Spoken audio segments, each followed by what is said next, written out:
Gold trusted gold buyers. మీరు తాకట్టు పెట్టిన బంగారాన్ని విడిపించి ఈ రోజు ఉన్న మార్కెట్ ధరకు కొనబడను.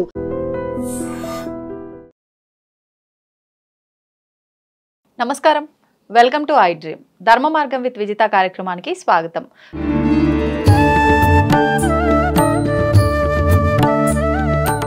నమస్కారం గురుగారు.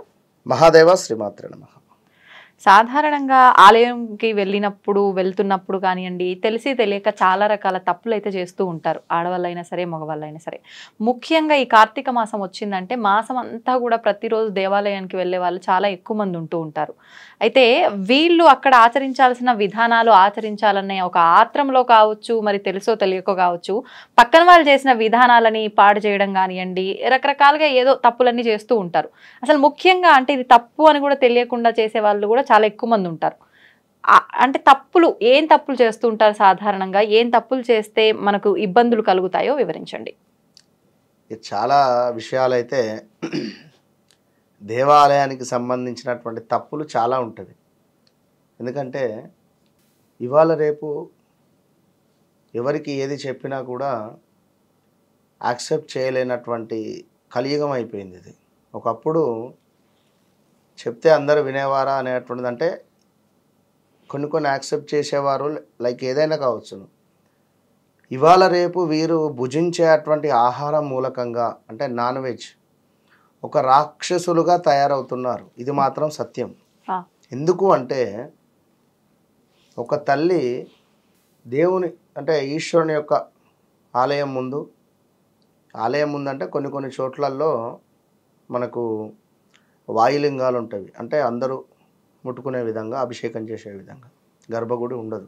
ఆ చోట చక్కగా అష్టదళ పద్మం ముగ్గు వేసి ఈశ్వరునికి ఎంతో ప్రేమగా దీపారాధన చేసి ప్రదక్షిణ చేస్తూ ఉండగానే మరొకరు వచ్చి ఆ దీపాలను జరిపేసి ఆ ముగ్గును తుడిచేసి మళ్ళీ ముగ్గు వేసి దాని మీద పెట్టేస్తారు.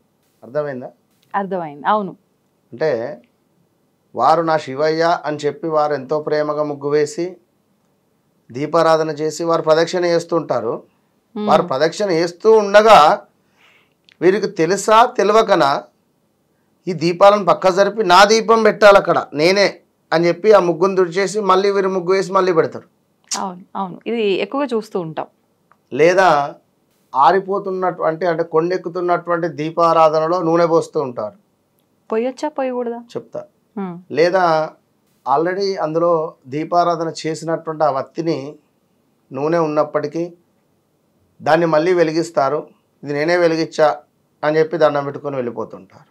దేవాలయంలోకి ఎంటర్ అయిన తర్వాత కొందరు ఫోన్లు, అదేవిధంగా సెల్ఫీలు, అదేవిధంగా వీడియోలు, ఇవాళ నేను గుడికి వెళ్ళాను అనే విధంగా వారు ఆ పోస్ట్ పెట్టడాలు, చూపించుకోవడం. అదేవిధంగా సెల్ఫీ, ఇంకా భగవంతునితో కూడా సెల్ఫీ దిగేటువంటి వారు ఉన్నారు. అవును అవును. అతడు భగవంతుడు, తనతో సెల్ఫీ దిగుతారా? ఎవరన్నా దిగుతారా ఎక్కడన్నా? అంతటి జ్ఞానం కూడా మనకు లేకుంటే ఎట్లా?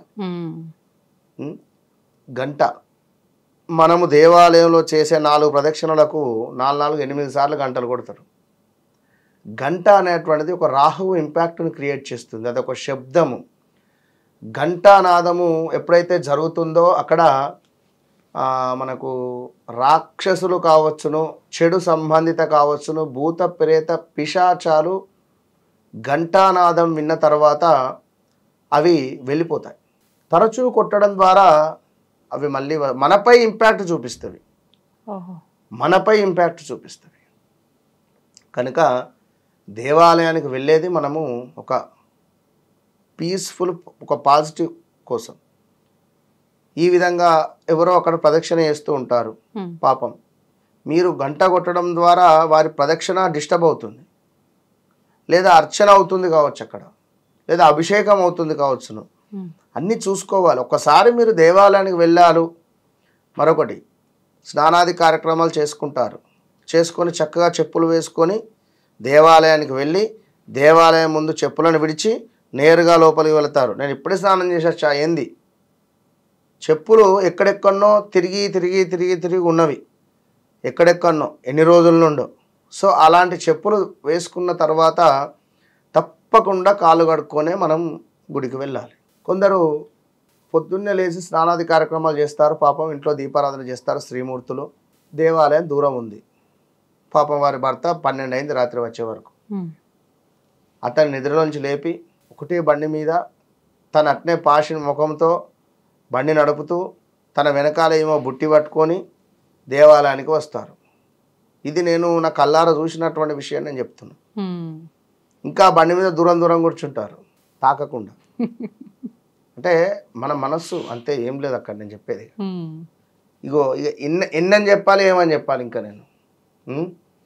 ఆ దేవుని మీద పెట్టినటువంటి పుష్పాలు తీస్తారు, మళ్ళీ అవే పెడతారు, తీసి పట్టుకొని ప్రదక్షిణ చేసి మళ్ళీ అవే పుష్పాలు పెట్టేవారు కూడా ఉన్నారు.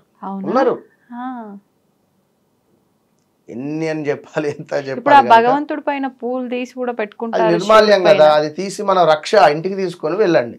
తల్లో పెట్టుకోకూడదా? తల్లో పెట్టుకో. శంకరుని దగ్గర నుండి ఏది తీసేటువంటి ఆస్కారం మనకు లేదు. మీరు వేరే ఎక్కడున్నా తీసుకోండి. విన్నారా? బ్రాహ్మణుడు ఉంటే పిలవాలి, స్వామి పువ్వులు నాకు ప్రసాదించండి, ఈశ్వరుని ప్రసాదం అడిగి తీసుకోండి అంతే. మీకు మీరు తీసుకున్నట్టయితే చాలా ఇబ్బంది ఎదుర్కొంటారు. చండీశ్వరుడు ఆగ్రహానికి లోనవుతాడు. చండీశ్వరుని యొక్క అనుగ్రహం లేనిది శివయ్య వద్ద నుంచి ఏది మనం తీసుకోవడానికి ఆస్కారం లేదు అంతే. కనుక ఇట్లాంటివి ఇక చాలా చాలా జరుగుతూ ఉంటవి. ఇప్పుడు ఇవన్నీ చేయడం వల్ల అంటే ఖచ్చితంగా దోషం ఎందుకు, అంటే అన్ని కావాలని చేసినట్టు కాదు, కొన్ని తెలియక కూడా చేస్తుంటాం కదా. అదే బిడ్డ, అదే అమ్మా నేను ఏం చెప్తున్నాను, తెలియక చేసినటువంటి వారు ఇకనైనా ఈ వీడియో చూస్తే ఎవరో ఒక్కరైనా మంచిదే, వారి లోపల మార్పు వచ్చినా చాలు. ఎందుకంటే కొన్ని నియమ నిబంధనలు ఉంటవి, దాన్ని మనం పాటించాలి. ఒక ఐసీయూలో ఒక పేషెంట్ ఉన్నాడు, ఆపరేషన్ అయింది అనుకున్నాం, బైపాస్ ఇంకేదో అయింది. అట్నే వెళ్తారా? నువ్వు 1 కోటి రూపాయల సూట్ వేసుకున్నా నువ్వు వెళ్ళలేవు. వాడు ఇచ్చినటువంటి గ్రీన్ అదేదో కోట్ ఇస్తేనే నేను లోపలికి పంపిస్తారు. అవునా కాదా? రూల్స్ ఉంటాయి. కనుక ఇక్కడ కూడా గుడి డ్రెస్సు అని ఒకటి పెట్టుకోవాలి.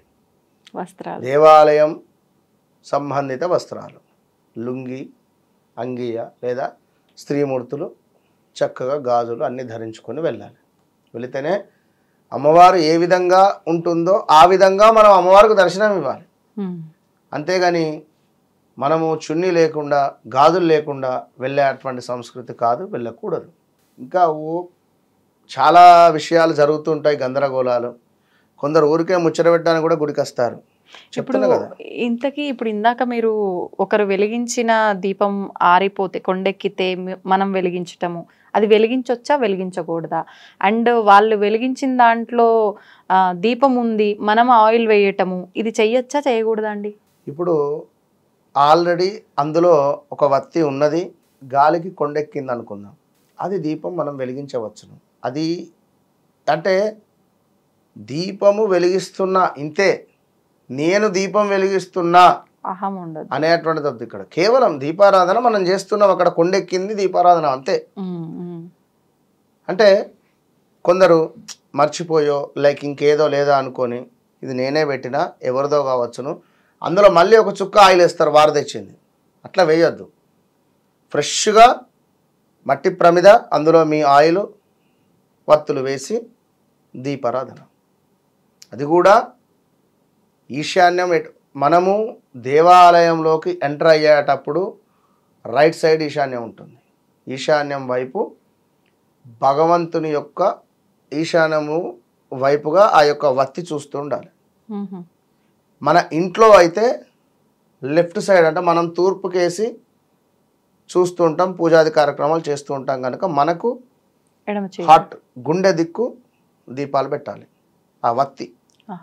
ధన్యవాదాలండి. మహాదేవ.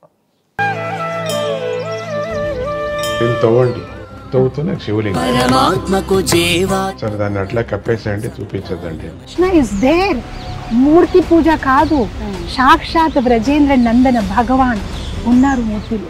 ఏమీ ఆశించకుండా ఆరాధించే వాళ్ళు కూడా ఉన్నారా ప్రభుజీ? నిజమైన భక్తి అంటే మనకు తెలియదు కాబట్టి